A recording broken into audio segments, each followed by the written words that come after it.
आइए विभाज्यता के नियम के भाग 2 में हम आज सीखेंगे 3 का नियम।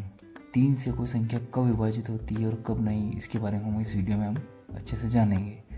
देखिए यहाँ लिखा है कि संख्या, यदि कोई संख्या है और उसके अंकों का योग यदि 3 का गुणज हो या 3 से विभाजित हो तो वह संख्या 3 से पूर्णतः विभाजित होगी। इसका मतलब ये है कि यदि कोई संख्या है, जैसे ये, अगर ये संख्या है और इनके अंकों का अगर हमने जोड़ दिया और जोड़ने पर वह अगर 3 के पहाड़े में आ जाए, टेबल में आ जाए या 3 से पूर्णतः विभाजित हो जाए तो इसका मतलब यह संख्या भी 3 से विभाजित होगी। जैसे 14,532 है, हम इसको देखते हैं। वैसे देखो, अब पिछले वीडियो में सीखा था हमने कि 2 से विभाजित का नियम, तो इकाई अंक पे 2, 4, 6, 8 और 0 होना चाहिए। इस नियम के हमें याद रखने के लिए ये रखना है कि सभी अंकों को जोड़ना होगा। 1, 4, 5, 3 और 2, 1 + 4 + 5 + 3 + 2, सभी को जोड़ते 4 और 1 5, 5 और 5 10, 10 और 3 13 और 2 15, ये आ गए 15। अब हमें पता है कि 15 3 के गुणज हैं, यानी कि 3 के पहाड़े में आते हैं। इसका मतलब यह संख्या भी इससे विभाजित होगी। कैसे?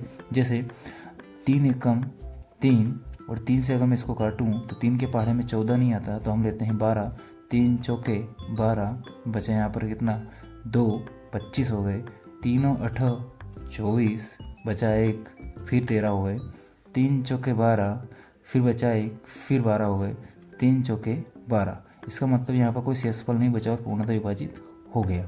इसी प्रकार से एक और संख्या है 3420, 3420 को हम देखते हैं कि 3 से भाग होगा या नहीं। इसके लिए फिर वही संख्या को हम जोड़ेंगे, 3, 4, 2 और 0 को, 4 और 3 7, 7 और 2 9, 0 में जोड़ेंगे तो 9 ही आएगा। और हमें पता है कि 3 का गुणज यानी कि 3 के पहाड़े में 9 आते हैं, इसलिए यह संख्या भी 3 से विभाजित होगी। जैसे 3 एकम 3, यहाँ पर देखें तो 3 एकम 3, फिर 3 एकम 3, बचा यहाँ पर 1, 12 बन गया, 3 चौके 12 और लास्ट में 0 बची है, जो सेम यहाँ उतार। इस प्रकार से हम विभाज्यता के नियम के भाग 2 में 3 के नियम के बारे में सीखें। इसे अच्छे से याद करिए और इस वीडियो को अगर समझ में आए तो दोबारा देखिए। और इस प्रकार से हम आगे 4 के बारे में, फिर 5 और फिर 6, इस प्रकार से आगे बढ़ते हुए इन सभी के बारे में हम जानेंगे। Thank you.